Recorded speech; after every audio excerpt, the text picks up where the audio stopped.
Euh, Bonjour à tout le monde. Nouvelle vidéo sur Yopilab. Cette nouvelle vidéo a pour objectif de vous montrer comment utiliser le capteur de température DHT11 pour lire les valeurs de l'humidité et de la température.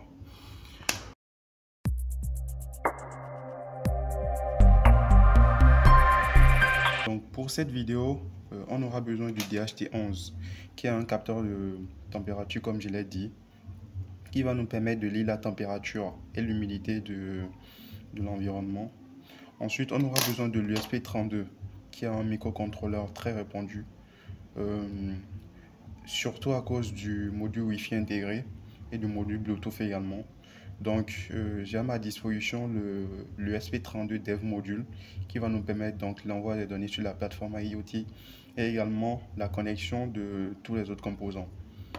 Ensuite, on aura besoin module, du module 4SD qui est un module qui va nous permettre de connecter notre carte mémoire à notre microcontrôleur pour pouvoir stocker les données de la température et de l'humidité. Ensuite, on aura besoin du module horloge RTC 1307 qui va nous permettre de synchroniser la date, l'heure et les valeurs qu'on va recueillir à l'aide de notre microcontrôleur et notre micro carte SD. Donc, on se retrouve pour la connexion des différents composants. Pour commencer, nous allons relier notre microcontrôleur ESP32 à notre breadboard pour pouvoir faciliter la connexion entre le VCC et le GND. Ensuite, comme je viens de le dire, nous allons relier notre capteur de température DHT11 à notre microcontrôleur. Donc en reliant le VCC, le GND du DHT11 à celui de l'ESP32 et ensuite le data, c'est-à-dire la broche de connexion à la pin 0 de notre microcontrôleur.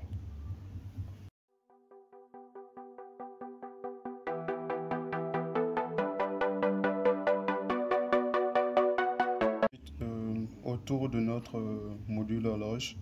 Donc,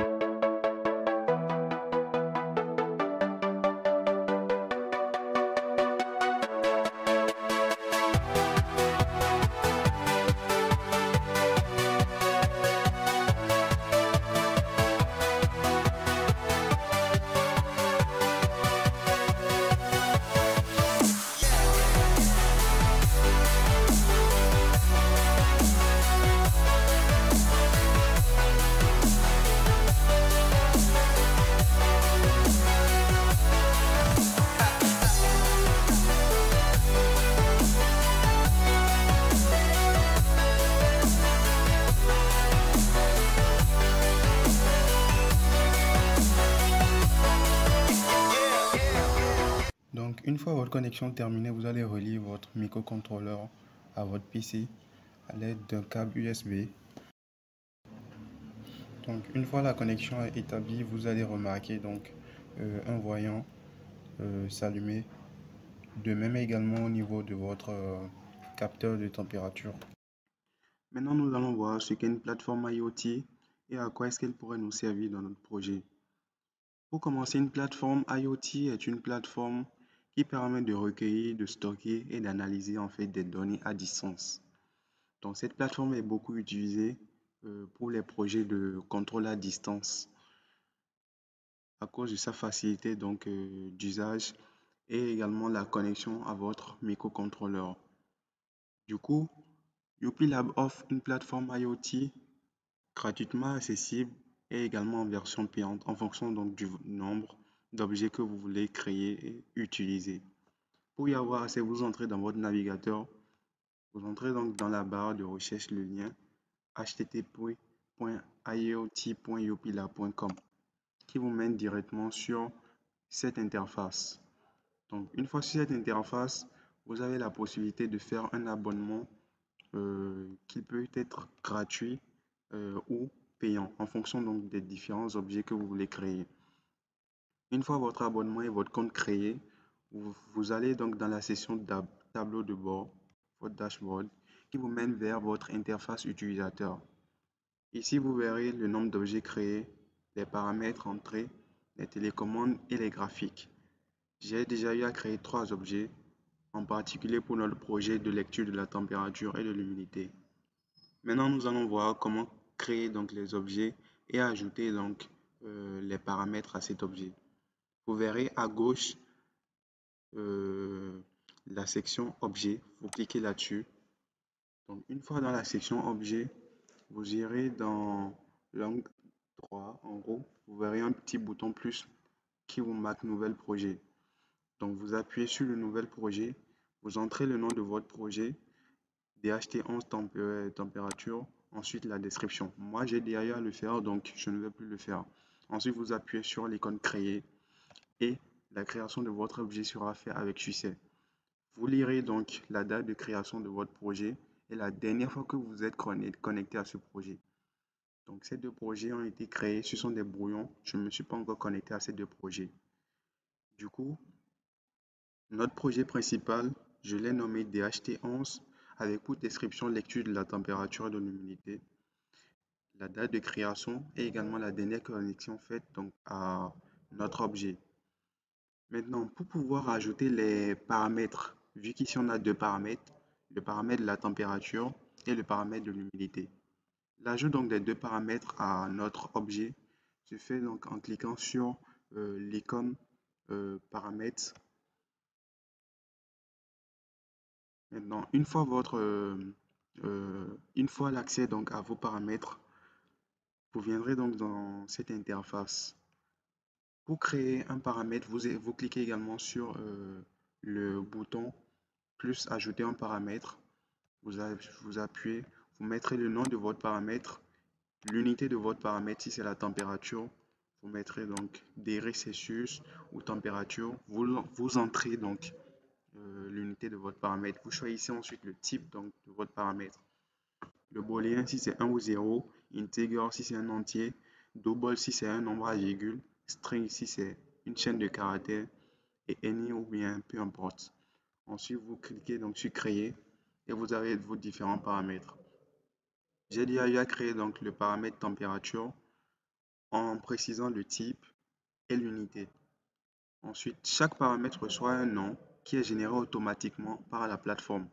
P1 pour le premier paramètre, P2 pour le second paramètre, ainsi de suite pour les autres paramètres. Maintenant, une fois vos paramètres entrés, vous revenez en arrière, vous appuyez sur la description de votre objet. Donc, cette partie est très importante vu qu'elle donne donc les différentes informations concernant notre objet, en particulier le nom et le mot de passe. Ce sont donc les identifiants de notre projet. Comme on peut le voir ici, le nom de notre projet, ensuite le mot de passe de notre projet. Ces 2 sections seront donc rajoutées à notre code Arduino ESP32 pour pouvoir connecter notre microcontrôleur à notre plateforme IoT, en particulier notre objet à distance. Donc cette section est très importante vu qu'elle va nous permettre donc la connexion avec bien sûr la connexion Internet. Ensuite, on revient en arrière pour pouvoir consulter ensuite les valeurs de température et d'humidité. Vous regarderez donc dans votre angle gauche données et graphiques.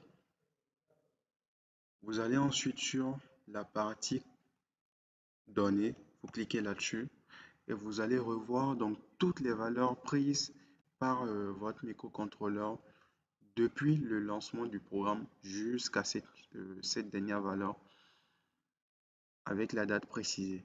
Du coup, les valeurs sont prises dans l'ordre décroissant, donc de la dernière valeur jusqu'à la première valeur. Et comme je l'avais dit, la plateforme génère un nom automatiquement à chaque variable. P1 pour la première variable température, P2 pour la deuxième variable humidité qui est en pourcentage. Donc la dernière valeur de température prise est de 33 degrés 30 et la dernière valeur de l'humidité est de 81%. Voilà donc à quoi sert la plateforme IoT. Une fois dans votre IDE Arduino, vous devriez vérifier la connexion entre votre microcontrôleur et votre PC en sélectionnant la carte spécifique. Vous entrez donc dans cette session, vous sélectionnez la carte en question. Ici, il s'agit du Dev Module ESP32. Vous la sélectionnez Ensuite, vous devriez rajouter les différentes bibliothèques qui sont nécessaires à la mise en marche du programme. La bibliothèque principale ici est la bibliothèque UPilab USP32 IoT qui va nous permettre de nous connecter à la plateforme et de pouvoir envoyer les données depuis notre IDE. Ce qui sera fait en allant dans la section extension de bibliothèque. Ensuite, vous rajoutez UPilab. Vous allez en bas, vous allez trouver la bibliothèque UPilab USP32 IoT. J'ai dit à rajouter la bibliothèque, donc vous allez la rajouter. Ensuite, vous irez dans votre document, dans l'emplacement où sont stockées les bibliothèques téléchargées dans l'IDE Arduino. Ensuite, vous rentrez dans Arduino, vous rentrez dans la librairie. C'est le document dans lequel vous trouverez toutes les bibliothèques installées dans votre IDE Arduino. Donc, nous irons dans la bibliothèque UPilab USP32, dans le dossier exemple et dans le dossier SendData pour pouvoir envoyer les données sur la plateforme IoT.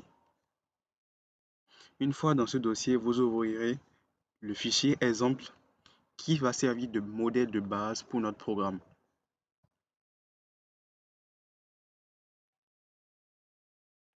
Donc, une fois dans l'exemple, vous allez rentrer le nom de votre module Wi-Fi, le mot de passe de votre connexion Wi-Fi, sans oublier également l'ID de votre objet créé, ainsi que le mot de passe généré par la plateforme IoT pour pouvoir accéder à l'objet en question.